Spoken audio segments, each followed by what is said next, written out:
அனுசரணை வழங்குவோர் அன்றும் இன்றும் என்றும் மாறாத பந்தம். இப்போது 250 ரூபாவுக்கு சிக்னல் 160 கிராம். இலங்கையில் லாபகரமான விலையில் ஒரு பேக்.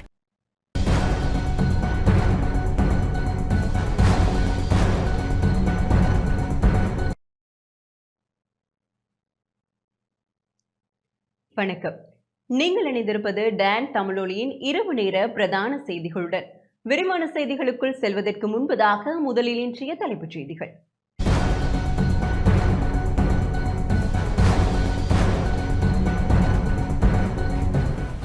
கொழும்பு புதுக்கடை நீதிமன்ற துப்பாக்கி பிரயோகம் தொடர்பில் நீதித்துறையோடு தொடர்புடைய சிலரிடம் விசாரணை நடத்தப்படும் என அமைச்சர் நலிந்த ஜெயதிச தெரிவிப்பு. பல மாவட்டங்களில் அதிக வெப்பநிலை பதிவாகும் என வளிமண்டலவியல் திணைக்களம் அறிக்கை. யாழ்ப்பாணத்தில் விவசாய ரசாயன வெற்றுப்போத்தல்களை சேகரிக்கும் ஆரம்ப நிகழ்வு. கிளிநொச்சி இரணைமடு குளத்தின் கீழ் 19,150 ஏக்கர் நிலப்பரப்பில் சிறுபோக செய்கை.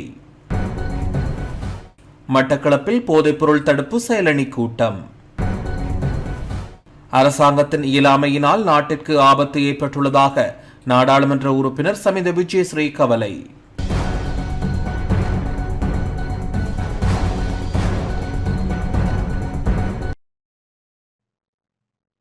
தொடர்வது முதன்மை செய்தி.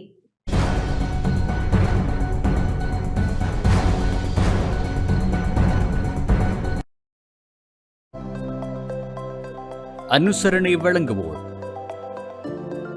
சில பந்தங்கள் வாழ்நாள் முழுவதற்கும். நிப்பான் சிமெண்ட்.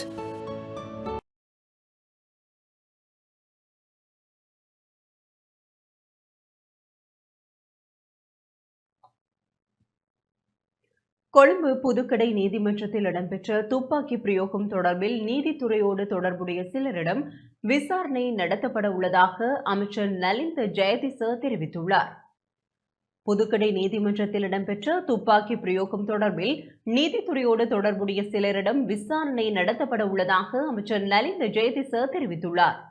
நாடாளுமன்றத்தில் இன்று எதிர்க்கட்சி உறுப்பினர்களால் முன்வைக்கப்பட்ட கேள்விக்கு பதிலளிக்கும் போதே அமைச்சர் இதனை குறிப்பிட்டார். நீதிமன்றத்தில் இடம்பெற்ற துப்பாக்கி பிரயோக சம்பவம் தேசிய பாதுகாப்புக்கு அச்சுறுத்தல் இல்லை என பாதுகாப்பு அமைச்சர் என்ற வகையில் ஜனாதிபதி அனுரகுமார திசாநாயக்கு பல்வேறு சந்தர்ப்பங்களில் கூறியுள்ளார். நாட்டு மக்களின் பாதுகாப்பை நாட்டின் பாதுகாப்பாக நாம் கருதுகிறோம். திட்டமிட்ட குற்றச்செயல்களில் ஈடுபடுவோருக்கிடையே மோதல்கள் இடம்பெறுகின்றன. அது தொடர்பில் விசாரணைகள் முன்னெடுக்கப்படுகின்றன. எவ்வாறான விசாரணைகள் இடம்பெறுகின்றன என்பதை நாடாளுமன்றத்துக்கு தெரிவிப்பது விசாரணை நடைமுறையை பாதிக்கும். துப்பாக்கி பிரயோக சம்பவம் தொடர்பில் போலீசார் அல்லது பாதுகாப்புத்துறையுடன் தொடர்புடையோர் கைது செய்யப்பட்டுள்ளனர். அதேபோன்று நீதித்துறையுடன் தொடர்புடைய சிலரிடம் விசாரணைகள் நடத்தப்படவுள்ளன. ஆதலால் தேவையான தகவல்களை மாத்திரம் நாடாளுமன்றத்தில் முன்வைப்போம்.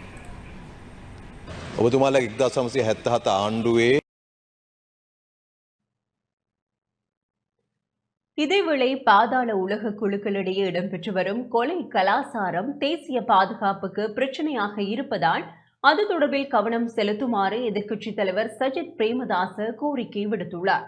நாடாளுமன்றத்தில் இன்று விசேட கூற்றி முன்வைத்து உரையாற்றும் போதே அவர் இந்த கோரிக்கையை முன்வைத்தார். ඝාතන 8ක් සිදු වෙලා තිබෙනවා. වශයෙන්ම ජාතික ආරක්ෂාවට ලොකු ගැටලුවක්. நாட்டில் கடந்த 18ஆம் திகதி முதல் 21ஆம் திகதி வரையிலான 4 நாட்களில் 8 கொலைகள் நடந்துள்ளன. தேசிய பாதுகாப்புக்கு இது பெரும் பிரச்சனையாக அமைந்திருந்தாலும் அது ஒரு பிரச்சனை அல்ல என ஜனாதிபதி குறிப்பிட்டுள்ளார். பாதாள உலக கும்பல்களுக்கு இடையே இடம்பெற்று வரும் இந்த கொலை கலாசாரம் தேசிய பாதுகாப்பிற்கு பிரச்சனையாக காணப்படுகிறது. அண்மைய தினத்தில் நீதிமன்றத்தினுள் நடந்த மிலேச்சத்தனமான கொலையுடன் தொடர்புடைய பெண்ணின் வர்ணன புகைப்படங்கள் உள்ளிட்ட தகவல்கள் புலனாய்வு தரப்பிற்கு கிடைக்கப்பெற்றுள்ளன. இது தொடர்பிலான புலனாய்வு அறிக்கைகளை ஊடகங்கள் செய்தி வெளியிட்டன. குறித்த கொலை தொடர்பிலான தகவல்கள் புலனாய்வு பிரிவினருக்கு கிடைக்கப்பெற்றிருந்தன. இவ்வாறு தகவல்கள் கிடைக்கப்பெற்றிருந்தும் பாதுகாப்பு குறைபாடுகள் ஏற்பட்டமை குறித்து தெளிவான விளக்கம் இங்கு வழங்கப்பட வேண்டும். கொலையாளிகளின் இந்த செயல்கள் பெரும் பிரச்சனையாக காணப்படுகின்றன. புலனாய்வு பிரிவிற்கு தகவல் கிடைக்கப்பெற்ற பிறகு அது குறித்து நடவடிக்கைகளை எடுக்க இதைவிடவும் முறையான திட்டம் ஒன்றை முன்னெடுக்க வேண்டும். இதேவேளை எதிர்க்கட்சித் தலைவரின் கோரிக்கை தொடர்பில் பிரதமர் ஹரிணி அமரசூரிய இவ்வாறு பதில் வழங்கினார். இந்த பிரச்சினையே பாரதூரமானதாக நாம் கருதுகிறோம். இது தொடர்பில் ஜனாதிபதியும் பொதுமக்கள் பாதுகாப்பு அமைச்சரும் கருத்து வெளியிட்டுள்ளார்கள். இந்த பிரச்சினை தேசிய பாதுகாப்புக்கு அச்சுறுத்தலாக மாறுவதற்கு நாம் இடமளிக்க மாட்டோம். නිරන්තර අවධානයකින් අපි වැඩ කටයුතු කරන්නේ ගරු ජනාධිපතිතුමාගේ නායකත්වය සහ අපේ අදාළ ඇමතිවරු ඒකට මැදිහත් වෙන්න. கொழும்பு நீதவான் நீதிமன்றத்தின் 5ஆம் இலக்க விசாரணை அறையில் வைத்து சுட்டுக் கொல்லப்பட்ட கனிமுள்ள சஞ்சீவவின் கொலையுடன் தொடர்புடைய சந்தேக நபரான பெண்ணின் புகைப்படங்கள் சிலவற்றை போலீசார் வெளியிட்டுள்ளனர். இந்த துப்பாக்கிச்சூட்டு சம்பவம் தொடர்பான விசாரணைகளை கொழும்பு குற்றத்தடுப்பு பிரிவினர் ஆரம்பித்துள்ளனர். இந்த நிலையில் குறித்த துப்பாக்கிச்சூட்டை நடத்த உதவி ஒத்தாசை வழங்கிய பெண்ணை கண்டறிய போலீசார் பொதுமக்களின் உதவியை நாடியுள்ளனர். அந்த வகையில் போலீசார் குறித்த பெண்ணின் தற்போதைய தோற்றத்தை பிரதிபலிக்கும் வகையிலான புகைப்படங்களை வெளியிட்டுள்ளனர். பிஞ்சுர தேவகே இஷாரா செவ்வந்தி எனப்படும் 25 வயதுடைய கடவல்லேகம பகுதியைச் சேர்ந்த பெண்ணை கண்டறிவதற்கே போலீசார் பொதுமக்களின் உதவியை நாடியுள்ளனர். குறித்த பெண் தொடர்பில் தகவல் அறிந்தால் 07185917227 என்ற கொழும்பு குற்றத்தடுப்பு பிரிவின் பணிப்பாளருக்கும் 07185911735 என்ற கொழும்பு குற்றத்தடுப்பு பிரிவின் பொறுப்பதிகாரிக்கும் அறிய தர முடியும். தகவல் வழங்குபவர்கள் தொடர்பிலான இரகசியத்தன்மை பாதுகாக்கப்படும் என்பதுடன் தகவல் வழங்குபவர்களுக்கு போலீசாரினால் தகுந்த சன்மானமும் வழங்கப்படும் என தெரிவிக்கப்பட்டுள்ளது.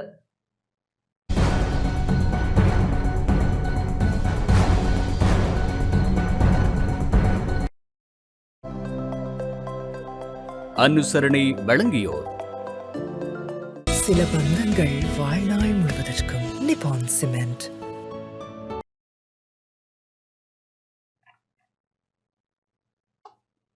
கொட்டஞ்சேனையில் இடம்பெற்ற துப்பாக்கிச்சூட்டு சம்பவம் தொடர்பில் சந்தேக நபர் ஒருவர் கைது செய்யப்பட்டுள்ளார்.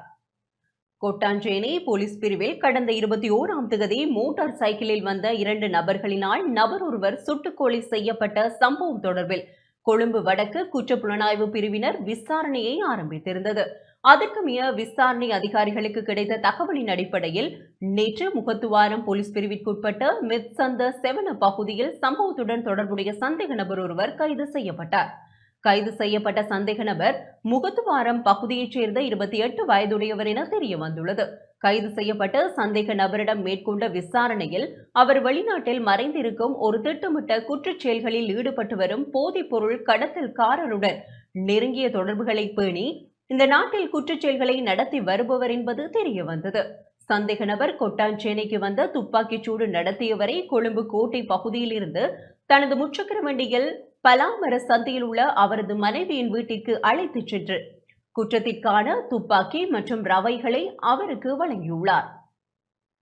மேலும் சந்தேக நபர் கடந்த 2025/2/10 அன்று கொட்டாஞ்சேனை போலீஸ் பிரிவில் ஒருவர் சுட்டுக் கொல்லப்பட்ட சம்பவத்திலும் இவருக்கு தொடர்பு உள்ளமை விசாரணைகளில் இருந்து தெரிய வந்துள்ளது.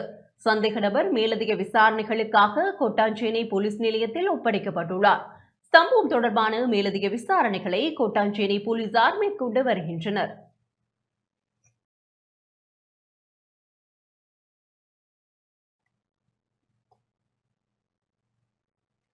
பல மாவட்டங்களில் அதிக வெப்பநிலை பதிவாகும் என வளிமண்டலவியல் திணைக்களம் தெரிவித்துள்ளது. நாட்டின் பல மாவட்டங்களில் காணப்படும் அதிக வெப்பநிலை குறித்து பொதுமக்கள் அவதானம் செலுத்த வேண்டிய நிலை ஏற்பட்டுள்ளதாக வளிமண்டலவியல் திணைக்களம் தெரிவித்துள்ளது. வளிமண்டலவியல் திணைக்களம் வெளியிட்டுள்ள அறிக்கையில் இந்த விடயம் தெரிவிக்கப்பட்டுள்ளது. வடக்கு, வடமத்தி, வடமேல், மேற்கு, சப்ரகமுவ மாகாணங்களிலும் காலி, மாத்தறை மாவட்டங்களின் சில இடங்களில் நிலவும் வெப்பம் மனித உடலுக்கு உணரப்படும் வெப்பநிலை தொடர்பில் அவதானம் செலுத்த வேண்டியுள்ளதாக தெரிவிக்கப்படுகிறது. இதனால் போதிய நீர் ஆகாரங்களை அருந்துமாறும் ஓய்வெடுக்கும் போது நிழலான இடங்களில் இருக்குமாறும் திணைக்களம் தமது அறிவித்தலில் தெரிவித்துள்ளது. அவ்வாறே வயோதிபர்கள் மற்றும் நோய்களால் பாதிக்கப்பட்ட நபர்கள் இது தொடர்பாக விசேட கவனத்துடன் செயற்படுமாறும் தெரிவிக்கப்பட்டுள்ளதுடன் வெள்ளை அல்லது இளநிறங்களில் மற்றும் இலகுவான ஆடைகளை அணிந்து கொள்ளுமாறும் கனரக வேலைகளில் ஈடுபடுவதில் இருந்து முடிந்தவரை கட்டுப்பாடுகளை ஏற்படுத்திக் கொள்ளுமாறும் குறிப்பிடப்பட்டுள்ளது.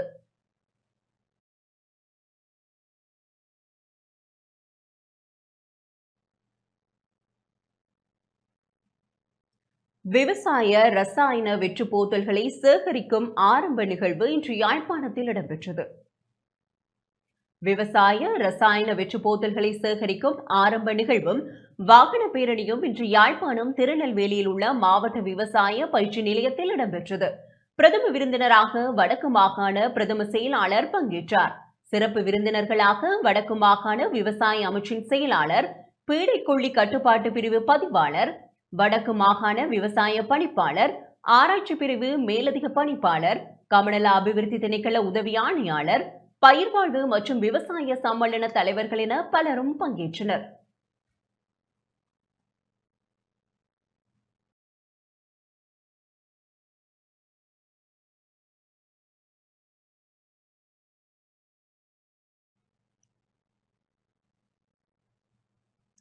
வவுனியாவில் காணாமல் போன தமது மகனை தேடி வந்த தாய் ஒருவர் சுகவீனம் காரணமாக மரணமடைந்துள்ளார். வவுனியா மாவட்டத்தில் தமிழர் தாயக காணாமல் ஆக்கப்பட்டோர் சங்கத்தின் சுழற்சி முறை போராட்டமானது இன்று 3000 நாளை எட்டிய நிலையில் காணாமல் போன தமது மகனை தேடி வந்த தாய் ஒருவர் சுகவீனம் காரணமாக மரணமடைந்துள்ளார். வவுனியா தோணிக்கல் பகுதியைச் சேர்ந்த 79 வயதான வேலுச்சாமி மாரி என்பவர் இவ்வாறு மரணமடைந்துள்ளார். இவரின் மகனான வேலுச்சாமி சிவகுமார் 2009ஆம் ஆண்டு இறுதியுத்தத்தில் காணாமல் ஆக்கப்பட்டார். அதன் பின்னர் காணாமல் ஆக்கப்பட்டவர்களின் உறவுகளால் முன்னெடுக்கப்பட்ட பல்வேறு போராட்டங்களில் போராடியிருந்தார். தொடர்ச்சியாக சுழற்சி முறை போராட்டத்தில் இணைந்து போராடிய நிலையில் மரணமடைந்துள்ளார்.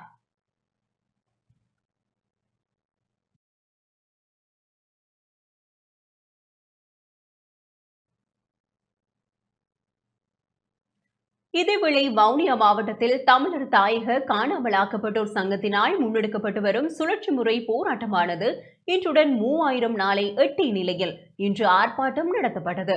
வவுனியா தபால் திணைக்களத்திற்கு அருகில் உள்ள போராட்ட கொட்டகை முன்பாக ஆர்ப்பாட்டம் இடம்பெற்றது. இதன்போது காணாமலாக்கப்பட்ட தங்களது உறவுகளின் உருவப்படத்தை தாங்கியவாறும் அமெரிக்க மற்றும் ஐரோப்பிய ஒன்றிய கொடிகளை ஏந்தியவாறும் உறவினர்கள் ஆர்ப்பாட்டத்தில் ஈடுபட்டனர்.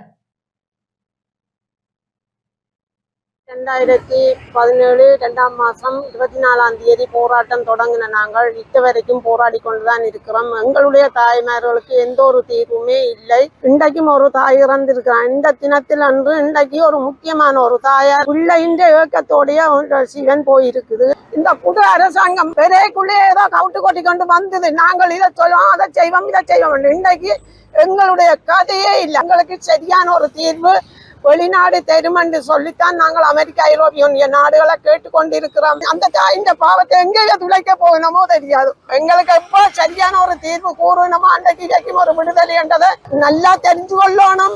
வரவிருக்கும் ஐக்கிய நாடுகள் மனித உரிமை பேரவையின் அமர்வை முன்னிட்டு தமிழ் தாய்மார்கள் சர்வதேச சமூகத்தை போர்க்குற்றங்கள் தொடர்பாக நீதி மற்றும் பொறுப்பை உறுதிப்படுத்துவதற்காக நடவடிக்கை எடுக்குமாறு வலியுறுத்துகின்றனர். 16 ஆண்டுகளாக தாம் தாங்கிக் கொண்டிருக்கும் இந்த துயரத்தின் போரின் போது மற்றும் அதன் பின்னரும் கடத்தப்பட்ட எங்கள் குழந்தைகளை தேடி எங்களது துயர குரல்கள் இன்று வரை வேடிக்கையாக பார்க்கப்பட்டுள்ளன.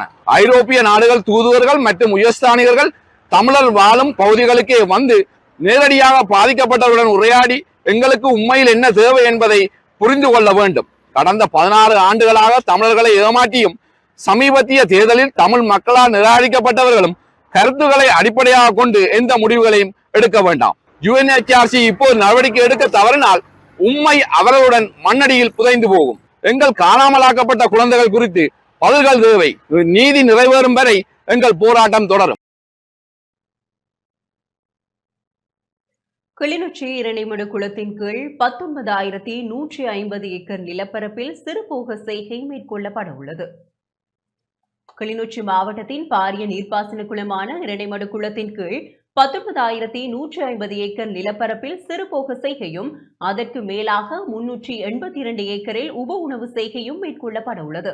இரணைமடு குளத்தின் 2025ஆம் ஆண்டுக்கான சிறுபோக செய்கை கூட்டம் இன்று பிற்பகல் 1:30 கிளிநொச்சி கனகாம்பிகம்பாள் ஆலயம் ஒன்றில் மாவட்ட பதில் அரசாங்க அதிபர் எஸ் முரளிதரன் தலைமையில் இடம்பெற்றது.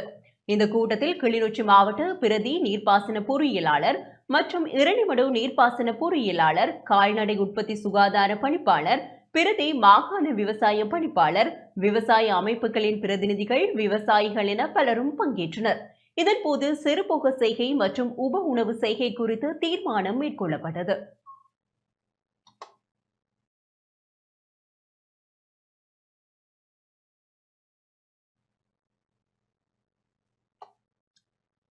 மன்னார் மறை மாவட்டத்தின் புதிய ஆயராக அந்தோணி பிள்ளை ஞானப்பிரகாசம் பணியை பொறுப்பேற்றுக் கொண்டார். மன்னார் மறை மாவட்டத்தின் புதிய ஆயராக நியமிக்கப்பட்ட அந்தோணி பிள்ளை ஞானப்பிரகாசம் ஆண்டகை மடு திருத்தலத்தில் வைத்து ஆயராக அருட்பொழிவு செய்யப்பட்ட நிலையில் நேற்று மன்னார் மறை மாவட்ட ஆயராக பணியை பொறுப்பேற்றுக் கொண்டார். நேற்று மாலை மடு திருத்தலத்தில் இருந்து மன்னார் மறை மாவட்டத்தின் புதிய ஆயர் அந்தோணி பிள்ளை ஞானப்பிரகாசம் ஆண்டகை மாலை 4 மணியளவில் மன்னார் கல்லாடி அந்தோணியார் ஆலய பகுதியை வந்தடைந்தார். அதனைத் தொடர்ந்து ஆயர் மன்னார் பிரதான பாலத்தடி வரை மோட்டார் சைக்கிள் பவனியுடன் அழைத்துச் செல்லப்பட்டார். விசேடமாக ஏற்பாடு செய்யப்பட்ட வாகனத்தில் ஏற்றப்பட்டு அங்கிருந்து பவனியாக மன்னார் தூய செபஸ்தியார் பேராலயத்திற்கு இன்னிசை வாத்தியங்களுடன் அழைத்துச் செல்லப்பட்டார். மன்னார் தூய செபஸ்தியார் பேராலயத்தில் பணி பொறுப்பு ஏற்றுக்கொள்ளும் நிகழ்வு மன்னார் மறை மாவட்ட முன்னாள் ஆயர் இமானுவேல் பெர்னாண்டோ ஆண்டகை தலைமையில் இடம்பெற்றது. இதன்போது மன்னார் மறை மாவட்ட குரு முதல்வர் பி. கிறிஸ்து நாயகம் அடிகளாரினால் திருத்தூது மடல் வாசிக்கப்பட்டது. அதனைத் தொடர்ந்து மன்னார் மறை மாவட்ட ஆயராக கடந்த 7 வருடங்களாக பணியாற்றிய இமானுவேல் பெர்னாண்டோ ஆண்டகையால் புதிய ஆயர் அந்தோணி பிள்ளை ஞானப்பிரகாசம் ஆண்டகையிடம் புனித செபஸ்தியார் பேராலயத்தின் திறவுகோல் வழங்கப்பட்டது. அதனைத் தொடர்ந்து புனித செபஸ்தியார் பேராலயத்தின் பங்குத்தந்தை அருட்தந்தை சுரேந்திரன் ரெவல் அடிகளாரினால் புதிய ஆயருக்கு நற்கருணை பேழைக்கான திறவுகோல் வழங்கப்பட்டது. அதனைத் தொடர்ந்து ஆயர் பேரர் திரு இமானுவேல் பெர்னாண்டோ ஆண்டகையினால் மன்னார் மறை மாவட்டத்தின் புதிய ஆயரிடம் செங்கோல் வழங்கப்பட்டது. அதனைத் தொடர்ந்து மன்னார் மறை மாவட்டத்தின் 4வது ஆயரான அந்தோணி பிள்ளை ஞானப்பிரகாசம் ஆண்டகையினால் திருப்பலி ஒப்புக் கொடுக்கப்பட்டது. இதன்போது குருக்கள், துறவியர்கள், அழைக்கப்பட்ட திணைக்கள தலைவர்கள் உள்ளடங்கலாக பல்லாயிரக்கணக்கான மக்களும் கலந்து கொண்டனர்.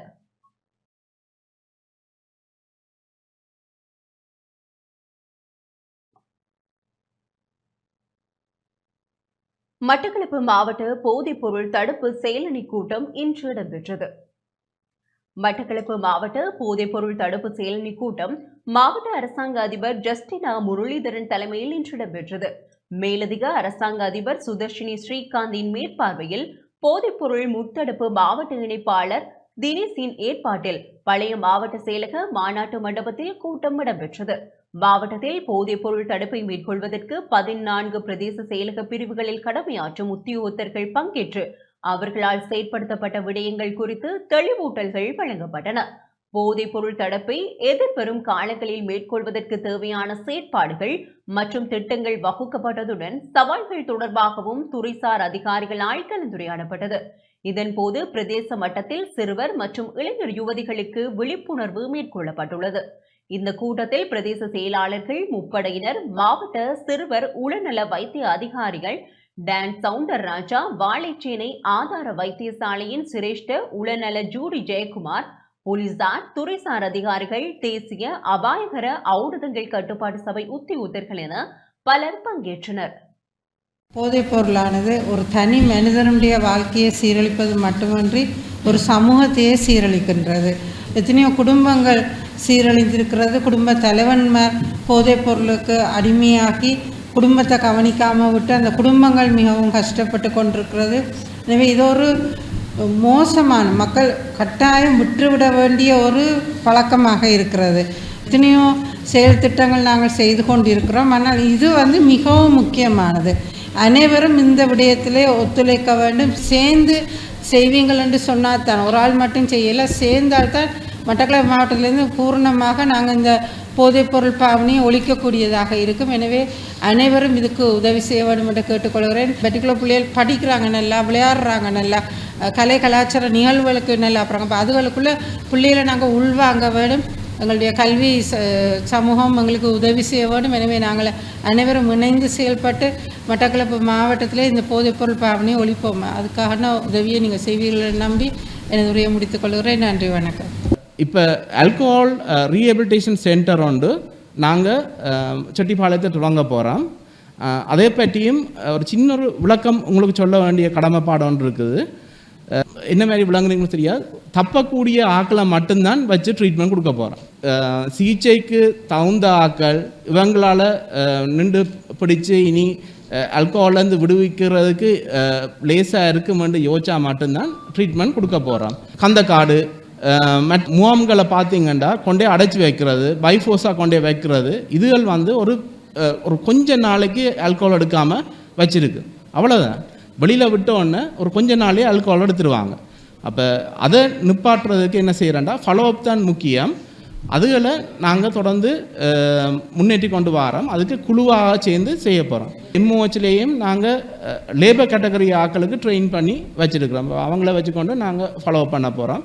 டிவிஷனல் செக்ரட்டேரியட், டிஸ்ட்ரிக்ட் செக்ரட்டேரியட் அவங்களோட ஸ்டாஃபையும் சேர்த்து நிறைய ப்ரோக்ராமுகளை பிளான் பண்ணி வச்சுருக்கிறோம். உள்ளூர் உற்பத்தியாளர் ஊக்குவிப்பு நிலையம் இன்று முல்லைத்தீவில் திறந்து வைக்கப்பட்டது.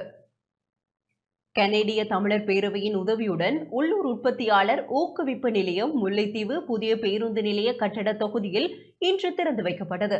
பிரதம விருந்தினராக மாவட்ட அரசாங்க அதிபர் உமா மகேஸ்வரன் பங்கேற்றார். சிறப்பு விருந்தினராக வவுனியா பல்கலைக்கழக வணிக பீடாதிபதி நந்தகோபன் பங்கேற்றார். இதன்போது விருந்தினர்கள் நிலையத்தை திறந்து வைத்தனர். அரசாங்க அதிபர் மற்றும் உள்ளூர் உற்பத்தியாளர்களின் வேண்டுகோளுக்கு அமைய கனேடிய தமிழ் பேரவையின் நிதி உதவியுடன் இந்த செயற்திட்டம் முன்னெடுக்கப்பட்டது. இந்த செயற்திட்டத்தின் ஊடாக உள்ளூர் உற்பத்திகள் ஊக்குவிக்கப்படுவதுடன் உற்பத்தியாளர்களுக்கு சர்வதேச சந்தை வாய்ப்பை பெற்றுக் கொடுக்க எதிர்பார்க்கப்படுகிறது. இது வெற்றி பெறும் பட்சத்தில் நிலையான பொருளாதார கட்டமைப்பு ஒன்றை வடக்கு கிழக்கில் உருவாக்க முடியும் என நம்பப்படுகிறது. இந்த நிகழ்வில் முல்லைத்தீவு மாவட்ட மேலதிக அரசாங்க அதிபர் எஸ் குணபாலன், இலங்கைக்கான கனேடிய உயர்ஸ்தானிகர் ஆலய அதிகாரிகள், கனேடிய தமிழர் பேரவையின் பிரதிநிதிகள் மற்றும் திட்ட நன்கொடையாளர்கள் மக்கள் பங்கேற்றனர்.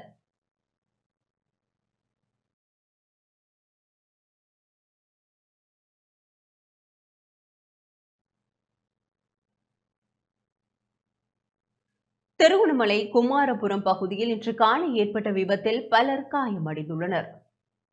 திருகோணமலை மூதூர் போலீஸ் பிரிவில் உள்ள கிளிவட்டி குமாரபுரம் பகுதியில் இன்று காலை ஏற்பட்ட விபத்தில் பலர் காயமடைந்துள்ளதுடன் அதன் பின்னர் ஏற்பட்ட வாக்குவாதம் கைகலப்பாக மாறியதில் பலர் காயமடைந்தனர்.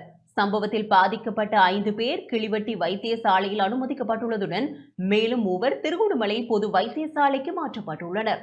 சேருவில பகுதியில் இருந்து திருகோணமலை நோக்கி சென்ற பிக்கப் ரக வாகனம் ஈச்சிலம்பற்று நோக்கி பயணித்த முச்சக்கர வண்டி என்பன தரித்து நின்ற 2 மோட்டார் சைக்கிள்கள் மற்றும் வீதியில் நின்றவர்கள் மீது மோதியதாக தெரிய வருகிறது. அதன் பின்னர் விபத்து கைகலப்பாக மாறியதை அடுத்து போலீசார் அழைக்கப்பட்டு பிரச்சினை சுமூக நிலைக்கு கொண்டு வரப்பட்டது. இந்த நிலையில் மூதூர் போலீசார் மேலதிக விசாரணைகளை மேற்கொண்டு வருகின்றனர்.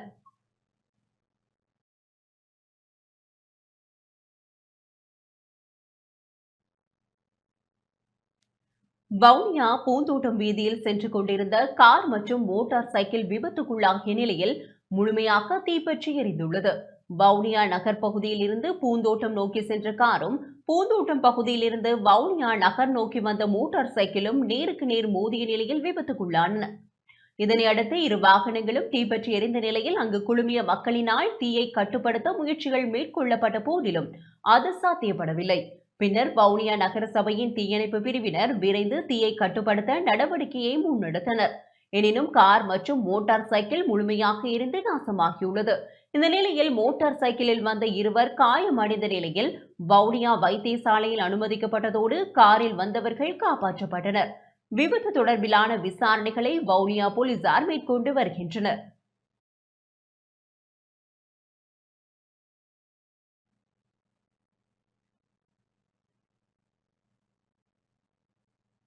குருநாகல் கொழும்பு வீதியில் நாள பிரதேசத்தில் இடம்பெற்ற விபத்தில் ஒருவர் படுகாயமடைந்துள்ளார். இந்த விபத்து இன்று காலை இடம்பெற்றுள்ளது. இலங்கை போக்குவரத்து சபைக்கு சொந்தமான பேருந்தும் முச்சக்கர வண்டியும் ஒன்றுடன் ஒன்று மோதியதில் இந்த விபத்து சம்பவித்துள்ளது. விபத்தின் போது முச்சக்கர வண்டியின் சாரதி படுகாயமடைந்துள்ள நிலையில் சிகிச்சைக்காக வைத்தியசாலையில் அனுமதிக்கப்பட்டுள்ளார்.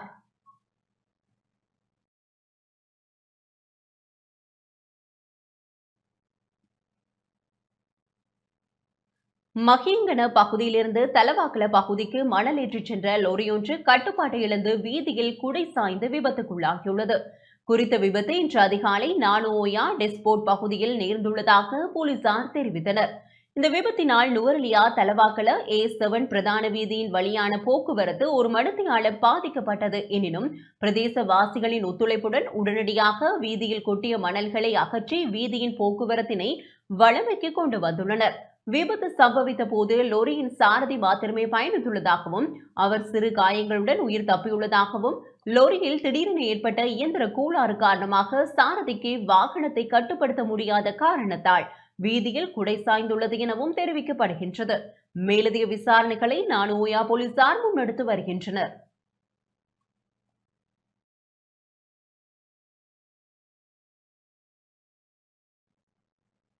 மலையகத்தில் மறுசீரமைப்பு அவசியம் என நாடாளுமன்ற உறுப்பினர் மனோ கணேசன் தெரிவித்துள்ளார்.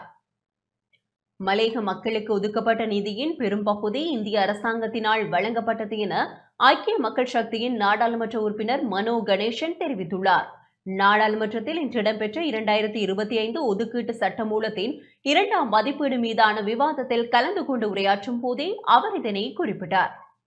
இலங்கையிலேயே மிகவும் பின்தங்கிய மக்களாக அரசியல், சமூக, பொருளாதார, கலாச்சார துறைகளிலே பின்தங்கிய மக்கள் இருக்கும் மக்கள் வேறு யாரும் அல்ல, பெருந்தோட்ட மக்கள்.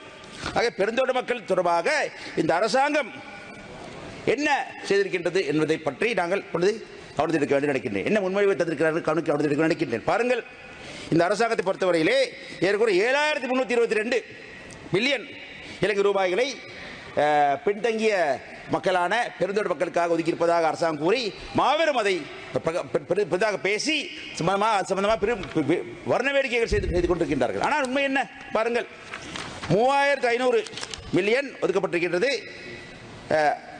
தோட்ட பரங்களில் அமைக்கக்கூடிய வீட்டு வசதிக்காக.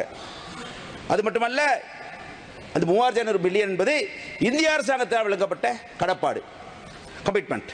அதே போல இலங்கை அரசாங்கத்தை பொறுத்தவரையிலே 727 மில்லியன் வழங்கப்பட்டிருக்கின்றது. அது தவிர ஸ்மார்ட் கிளாஸஸ் என்று சொல்லுகின்ற அந்த 600 மில்லியன் வழங்கப்பட்டிருக்கின்றது. அந்த 600 மில்லியன் என்பது இலங்கை அரசாங்கத்தால் வழங்கப்பட்ட சொன்னாலும் கூட இந்திய அரசாங்கம் வழங்கப்பட்ட பணம், கமிட்மெண்ட், அவ்வளவுதான். அது தவிர தோட்ட உட்கட்டமைப்பு சம்பந்தமாக இலங்கை அரசாங்கத்தினால் 1800 மில்லியன் ஒதுக்கீடு செய்யப்பட்டிருக்கின்றது. அதே போல எம்பவர்மெண்ட் என்று சொல்லிக்கூடிய இலங்கை அரசாங்கம் 650 மில்லியன் ஒதுக்கப்பட்டிருக்கின்றது. அதே வேளையிலே புதிய கிராம அபிவிருத்தி சபை இருக்கின்றது, நிவேடா இருக்கின்றது, new villages estate development authority இருக்கின்றது. அதுக்கு இலங்கை அரசாங்கம் 50 லட்சம் ரூபாய் தான் ஒதுக்கி இருக்கின்றது. தொண்டமான் ஃபவுண்டேஷன் இருக்கின்றது, தொழில்நுட்ப ஃபவுண்டேஷன் இருக்கின்றது, அதிலே அதுக்கு 1% ஒதுக்கப்படவில்லை. அதே வேளையிலே மலையக இளைஞர்களுக்காக இந்த அரசாங்கம் தொழில்நுட்ப பயிற்சிகள், டெக்னிக்கல் எஜுகேஷன் என்பதற்காக பெரிய ஒதுக்கீடு செய்திருப்ப சொல்கிறார்கள். ஆனால் நான் வரவு செலவில் தேடி பார்த்து எங்கேயும் காணோம். அது அமைச்சர் சொல்ல வேண்டும், எனக்கு எங்கே இருக்கு சொல்ல வேண்டும் அமைச்சர், அவ்வளவுதான். ஆக பார்த்தால் 7322 மில்லியன் ரூபாய்களிலே 4100 மில்லியன் ரூபாய் 56% ஒட்டுமொத்த தொகையிலே இந்திய அரசாங்கத்தால் வழங்கப்படக்கூடிய கடப்பாடு தான், மறந்துவிடக்கூடாது. இலங்கை அரசாங்கம் 3222 தான், இந்திய அரசாங்கம் 4100. 4100 அதிகமான தொகை என்பது 3500 மில்லியன். நாட்டில் கடந்த கால ஆட்சியாளர்களைப் போல தற்போதைய அரசாங்கம் செயற்படக்கூடாது என வன்னி மாவட்ட நாடாளுமன்ற உறுப்பினர் ரிஷாட் பதியுதீன் தெரிவித்துள்ளார். இன்று 159 பாராளுமன்ற உறுப்பினர்களோடு இந்த ஆட்சியை நீங்கள் செய்து கொண்டிருக்கிறீர்கள். எனவே உங்களுக்கு ஒரு தார்மீக பொறுப்பு இருக்கிறது. சாதாரண மக்கள் கட்சி பேதங்களுக்கு அப்பால், இன மத பேதங்களுக்கு அப்பால் ஒரு பெரிய எதிர்பார்ப்போடு உங்களை ஆட்சி பீடத்திலே அமர்த்தி இருக்கிறார். நீங்களும் கடந்த காலங்களிலே ஆட்சி செய்தவர்களைப் போல பேசிக்கொண்டும் உங்களுடைய செயல்பாடுகளை எவ்வாறு நீங்கள் செய்து கொண்டும் இருக்கக்கூடாது என்பதுதான் மக்களுடைய எதிர்பார்ப்பாக இருந்து கொண்டிருக்கிறது. வடக்காக இருக்கலாம், கிழக்காக இருக்கலாம், மலையகமாக இருக்கலாம் அல்லது தென்பகுதியாக இருக்கலாம், எந்த பாகுபாடும் இல்லாமல் உங்களின் மீது பெரிய மதிப்பும் மரியாதையும் நம்பிக்கையும் வைத்து இந்த நாட்டு மக்கள் உங்களுக்கு சந்தர்ப்பத்தை தந்தார்கள். எனவே அந்த விஷயத்தில் நீங்கள் கவனமாக இருக்க வேண்டும் என்று மக்களும் எதிர்பார்க்கிறார்கள். வரவு செலவு திட்டத்தின் ஊடாக வடக்குக்கு மிகச்சிறிய தொகையே ஒதுக்கப்பட்டுள்ளதாக யாழ் மாவட்ட நாடாளுமன்ற உறுப்பினர் ராமநாதன் அர்ச்சுனா தெரிவித்துள்ளார். யாழ்ப்பாணம் லைப்ரரியை பற்றி நீங்கள் கதைத்திருந்தீர்கள். 100 மில்லியன் ஒதுக்கி இருக்கிறதாக. அந்த 100 மில்லியன் என்பது மொத்த கேபிட்டல் டோட்டல் எக்ஸ்பெண்டிச்சரிலே அது மொத்தம் 1315 மில்லியன். அதிலே யாழ்ப்பாணம் லைப்ரரிக்கு ஒதுக்கப்பட்டது 0.0076 வீதம். பிச்சை போடுவது போன்று யாழ்ப்பாணத்துக்கு ஒரு 100 மில்லியனை ஒதுக்கி இருக்கிறீர்கள், பரவாயில்லை. அதுக்கு பிறகு பார்ப்போம், உள்ளூர் வீதிகளை வடக்கு வீதிகளை நீங்கள் தருவதற்காக 5000 மில்லியன் ஒதுக்கி இருக்கிறீர்கள். இந்த புத்தகம் அவ்வளவற்றையும் வீடு கொண்டு சென்று வடிவாக படித்திருக்கிறேன். 5000 மில்லியன் தருவதாக சொல்லியிருக்கிறீர்கள், நன்றி, நாங்கள் அதுக்கு சந்தோஷப்படுகிறோம். ஆனால் டோட்டல் கேபிட்டல் எக்ஸ்பெண்டிச்சரிலே அவை 0.38 வீதம். 0.38 வீதம் அது ஒரு பிச்சை, தமிழனுக்கு போட்ட பிச்சை. ஏனென்றால் உங்களுக்கே தெரியும், உள்ளூராட்சி சபை தேர்தல் வரை இருக்கிறது, அது தவிர மாகாண சபை தேர்தல் இருக்கிறது. ஆகவே பட்ஜெட்டிலே எதிர்க்கட்சியை குத்துவதற்காக நீங்கள் எங்களுடைய லைப்ரரியை பாவித்திருக்கிறீர்களே தவிர நீங்கள் எங்களுக்கு தந்தது 0.007 வீதம். சரி, அதையும் வேண்டாம். வடக்கு கிழக்கிலே இதுவரைக்கும் 35 ஆண்டுகள் பெரும் போர் நடந்தது. அந்த போரால் நான் உட்பட எனது சமூகம் கட்டிய வீட்டை கூட இழந்துவிட்டு சென்றோம். ஆனால் வடக்கு கிழக்குக்காக நீங்கள் தந்தது 1500 மில்லியன். அது மொத்தம் உங்களுடைய கேபிட்டல் எக்ஸ்பெண்டிச்சரிலே 0.01 வீதம். எங்கள் வீடுகளை இடித்து, எங்கள் காணிகளை பிடித்து, எங்களில் 45,000 பேரை கொலை செய்துவிட்டு நீங்கள் எங்களுக்கு போடும் பிச்சை 0.1 வீதம். அதாவது 0.1 வீதம் உங்களுடைய மொத்த எக்ஸ்பெண்டிச்சரிலே வடக்கு கொடுத்து விட்டு நாங்கள் சொல்லுகிறோம் வடக்கிற்கு கொடுத்து விட்டோம் என்று. என்ன ஒரு விடயத்தை சொல்லுகிறேன், வட்டுவாகல் பாலத்தை பற்றி கைத்திருக்கிறீர்கள், 1000 மில்லியன் தந்திருக்கிறீர்கள் என்று சொல்லுகிறார்கள். அது மொத்த எக்ஸ்பெண்டிச்சரிலே உங்களுடைய இந்த வருடத்தின் கேபிட்டலை மட்டும் கதைக்கிறேன். ரீகரண்ட் எக்ஸ்பெண்டிச்சரை பற்றி நான் கதைக்கவில்லை. கேபிட்டல் எக்ஸ்பெண்டிச்சரிலே 0.076 வீதம். 0.076 வீதம் அந்த பிச்சை. நன்றி, அந்த பிச்சைக்கு எங்களுக்கு நன்றி. கதைப்போம். அதே மாதிரி சரி, சுகாதாரத்துறையை எடுத்து பார்ப்போம். சுகாதாரத்துறையிலாவது எங்களுக்கு ஏதாவது பிச்சை போட்டிருக்கிறீர்களா என்று. அந்த சுகாதாரத்துறையிலே மொத்தமாக 382 பில்லியன் உங்களுடைய மொத்த கேபிட்டல் எக்ஸ்பெண்டிச்சர். ஆனால் அதிலே வடக்கு கிழக்குக்கு நீங்கள் தந்திருப்பது, வடக்கிலே ஒரே ஒரு ப்ரொஜெக்ட் மட்டும் தான் செய்திருக்கிறீர்கள், PHSCP எனப்படுகின்ற ப்ரொஜெக்ட். அதுக்கு நீங்கள் தந்திருப்பது எங்களுக்கு 0.66 வீதம். உங்களுடைய பிச்சை எந்த அளவிலே இருக்கிறது என்று இதில் பார்த்துக் கொள்ளுங்கள். அதற்கு பிறகு கிழக்குக்கு நீங்கள் கொடுத்திருக்கிற பிச்சை 0.8. தமிழன் பிச்சை எடுப்பதற்கு தயாராக இல்லை என்பதை உங்களுக்கு சொல்லுகிறேன். எனது சகோதரர்கள் வெளிநாட்டில் இருக்கிறார்கள். முடிந்தால் உங்களால் பிரிவென்ஷன் ஆஃப் டெரரிசம் ஆக்ட் எனப்படுகின்ற அந்த சட்டத்தை எடுத்து விடுங்கள். நாங்கள் கொண்டு வருகிறோம் உங்களுக்கு பில்லியன் ட்ரில்லியன் கணக்கான பணம். எனது சகோதரர் உங்களுக்கு கொண்டு வரும், நாங்கள் போடுகிறோம் பிச்சை. நாங்கள் இந்தியாவுடன் பிச்சை எடுப்போம், சைனாவுடன் பிச்சை எடுப்போம். எடுத்த பிச்சையிலே ஒரு 0.01 வீத பிச்சை தான் எங்களுக்கு போடுவோம். அந்த பிச்சையை ஜனாதிபதி அவர்கள் வந்து சொல்லுவார், இந்த வடக்கு மாகாணத்துக்கு பிச்சை போட்டிருக்கேன். பிச்சையிலும் பிச்சை எடுப்பானாம், ஆண்டி பிச்சை. அதுக்கு பிறகு போடுவானாம் ஒரு பிச்சை. இது ஒரு கேவலமான சிலையா. எங்களுக்கு இது சரியான மனவருத்தம். நான் எங்களுடைய அரசாங்கத்தின் இந்த வரவு செலவு திட்டத்தில் மிகவும் எதிர்பார்ப்போடு இருந்தவன். சரி, அது வேண்டாம்.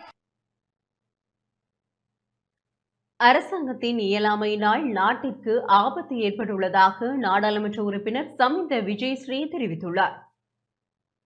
அரசாங்கத்தின் இயலாமை காரணமாக பயங்கரவாத குழுக்கள் வெளிப்படும் நிலை உருவாகியுள்ளதாக நாடாளுமன்ற உறுப்பினர் சமிந்த விஜயஸ்ரீ தெரிவித்துள்ளார். கொழும்பில் இன்று இடம்பெற்ற ஊடகவியலாளர் சந்திப்பின் போதே அவர் இதனை தெரிவித்துள்ளார்.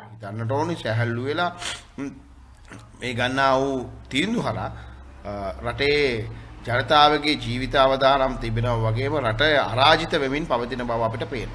அரசாங்கத்தின் இயலாமை நாட்டின் தேசிய பாதுகாப்பிற்கு மிகப்பெரிய அச்சுறுத்தலை ஏற்படுத்தியுள்ளது. எதிர்க்கட்சியில் இருந்தபோது அவர்கள் பாதாள குழுக்களை ஒடுக்குவது பற்றி பேசினார்கள். அப்போதைய அரசாங்கத்தை விமர்சித்தனர். ஆனால் தற்போது அரசாங்கத்தின் இயலாமை காரணமாக பல்வேறு பயங்கரவாத குழுக்கள் வெளிப்பட ஆரம்பித்துள்ளன. இது பொருளாதாரத்திற்கு பாரிய அச்சுறுத்தல் நிலையாகும். துப்பாக்கி பிரயோக சம்பவங்கள் நாட்டில் இடம்பெறும் போது அது நாட்டிற்கு வருகை வரும் சுற்றுலா பயணிகளுக்கு அச்சுறுத்தலை தோற்றுவிக்கும் வகையில் அமையப்பெறும். ஆகவே இந்த விடயம் தொடர்பில் தேசிய மக்கள் சக்தி அரசாங்கம் ஆழமாக செயற்பட வேண்டியது அவசியமாகும். අපි ඇඟට දැනෙන්න රටේ ජනතාව සලකනවා.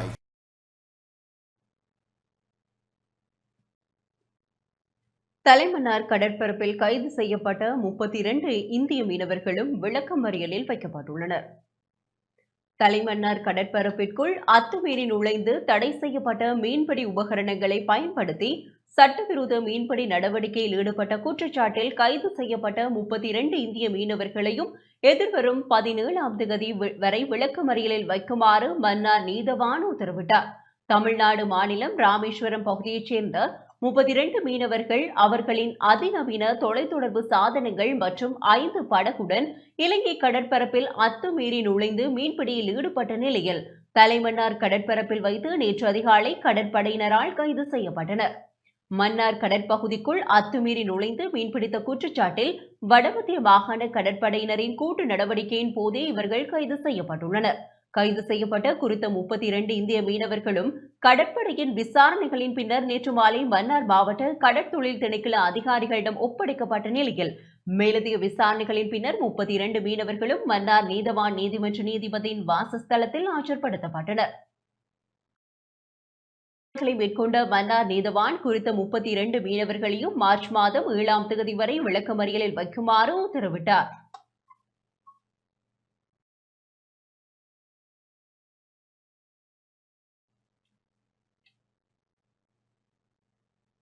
மட்டக்களப்பு பேதாளை சந்திரகாந்தன் வித்தியாலயத்தில் புலமை பரிசில் பரீட்சையில் சித்தி பெற்ற மாணவர்கள் இன்று கௌரவிக்கப்பட்டனர். மட்டக்களப்பு கல்குடா கல்வி வலயத்திற்குட்பட்ட பேதாளை சந்திரகாந்தன் வித்தியாலயத்தில் தரம் 5 புலமை பரிசில் பரீட்சையில் சித்தி பெற்ற மாணவர்களை கௌரவிக்கும் நிகழ்வு அதிபர் கதிர்காமநாதன் தலைமையில் இன்று நடைபெற்றது. இதில் முன்னாள் ராஜாங்க அமைச்சர் சிவநேசத்துறை சந்திரகாந்தன் பங்கேற்றார். 8 மாணவர்கள் பரீட்சையில் சித்தி பெற்று பாடசாலைக்கு பெருமை சேர்த்துள்ள நிலையில் பாடசாலை அபிவிருத்தி சங்கம் மற்றும் பாடசாலை சமூகத்தினால் மாணவர்கள் கௌரவிக்கப்பட்டனர். இதன்போது மாணவர்கள் பாடசாலை செல்வதற்கு அவர்கள் விரும்பி தெரிவு செய்த துவிச்சக்கர வண்டிகள் அன்பளிப்பாக வழங்கப்பட்டன. இந்த செயற்பாடானது வருடா வருடம் மாணவர்களை ஊக்கப்படுத்தும் வகையில் முன்னாள் அமைச்சரினால் மேற்கொள்ளப்பட்டு வருவது வழக்கமாகும். குறித்த பாடசாலையானது 2011ஆம் ஆண்டில் ஆரம்பிக்கப்பட்டது முதல் இதுவரை சுமார் 150 மாணவர்கள் புலமை பரிசில் பரீட்சையில் சித்தி அடைந்துள்ளமை குறிப்பிடத்தக்கது.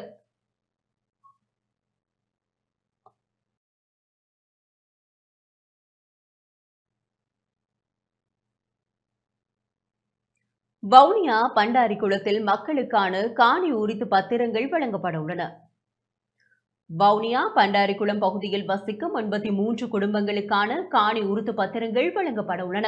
83 குடும்பங்களுக்கான காணி உறுத்துக்கான பத்திரங்கள் கிடைக்கப்பெறாத நிலையில் 25 வருடங்களாக மக்கள் பல்வேறு முயற்சிகளை மேற்கொண்டு வந்தனர்.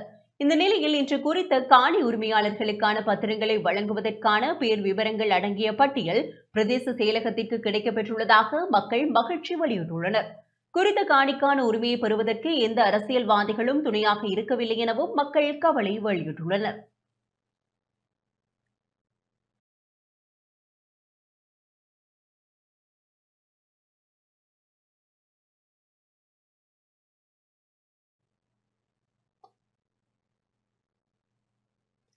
யாழ்ப்பாணம் உரும்புராயில் இரத்த தான முகாம் இடம்பெற்றது. யாழ்ப்பாணம் உரும்புராய் உதவும் நண்பர்கள் அமைப்பின் ஏற்பாட்டில் இரத்த தான முகாம் இடம்பெற்றது. 11வது ஆண்டாக உரும்புராய் மேற்கு இளைஞர் சனசமூக நிலைய மண்டபத்தில் இரத்த தான நிகழ்வு முன்னெடுக்கப்பட்டது. பிறர் உயிர்காக்க உதிரம் ஈவோம் எனும் தொழிற்பொருளில் இந்த நிகழ்வு இடம்பெற்றது. புலம்பெயர் உறவுகளின் நிதி பங்களிப்பில் இரத்த தானம் வழங்கப்பட்டது. இதில் இளைஞர்கள் யுவதிகள் என 31 பேர் பங்கு பற்றி இரத்த தானம் வழங்கியுள்ளனர். இரத்த தான நிகழ்வில் பங்கு பற்றிய அனைவருக்கும் பயனுள்ள மரக்கன்றுகளும் தேநீர் கோப்பை மற்றும் சான்றிதழ்களும் வழங்கப்பட்டன.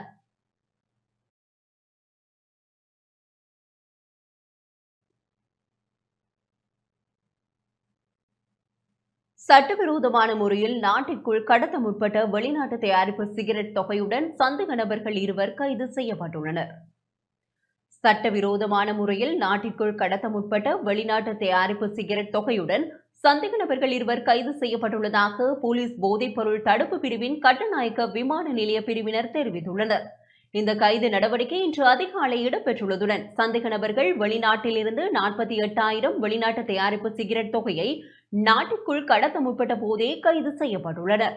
சந்தேக நபர்கள் 22 மற்றும் 24 வயதுடைய கேகாலை மற்றும் கனேமுல்ல ஆகிய பிரதேசங்களைச் சேர்ந்தவர்கள் என தெரிய வந்துள்ளது. போலீஸ் போதைப்பொருள் தடுப்பு பிரிவின் கட்டுநாயக்க விமான நிலைய பிரிவினர் மேலதிக விசாரணைகளை முன்னெடுத்து வருகின்றனர். பதில் போலீஸ் மா அதிபரின் ஆலோசனைக்கு அமைய நாடு தழுவிய ரீதியில் முன்னெடுக்கப்பட்டு வரும் போதைப்பொருள் சுற்றிவளைப்பு நடவடிக்கைக்கு அமையவே இந்த கைது இடம்பெற்றுள்ளது.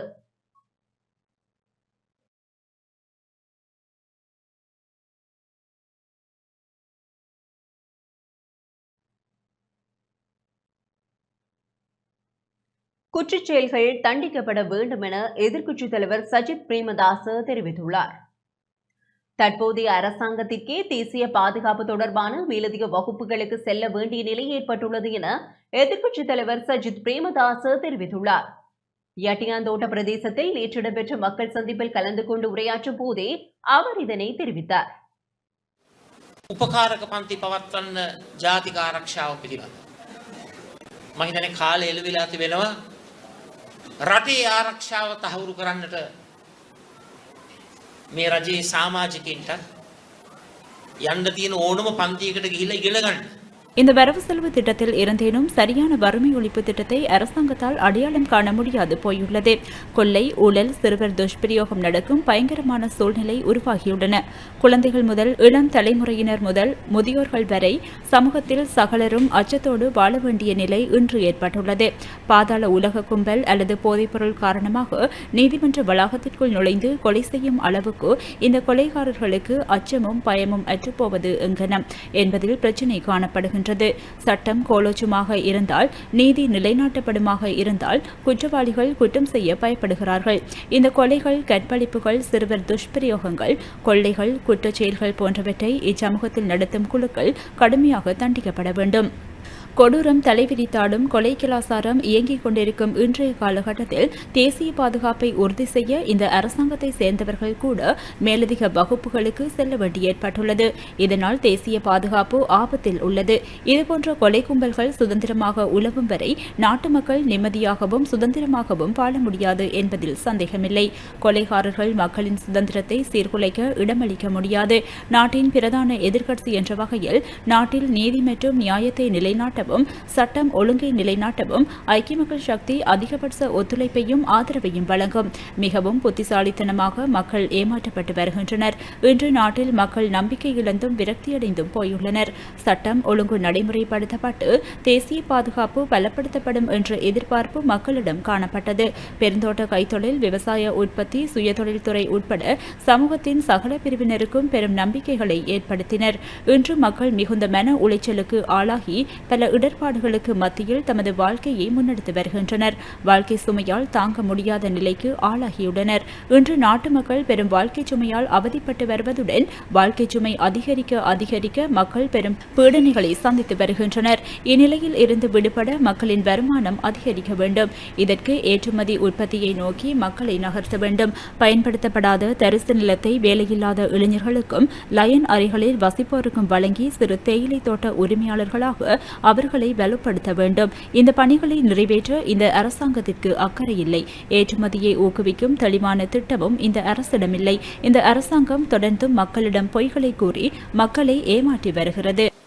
උපකාරක පන්ති පවත්වන්න ජාතික ආරක්ෂාව පිළිබඳ இத்துடன் இன்றைய நாளுக்குரிய அனைத்து பிரதான செய்திகளும் நிறைவடைகின்றன. வணக்கம்.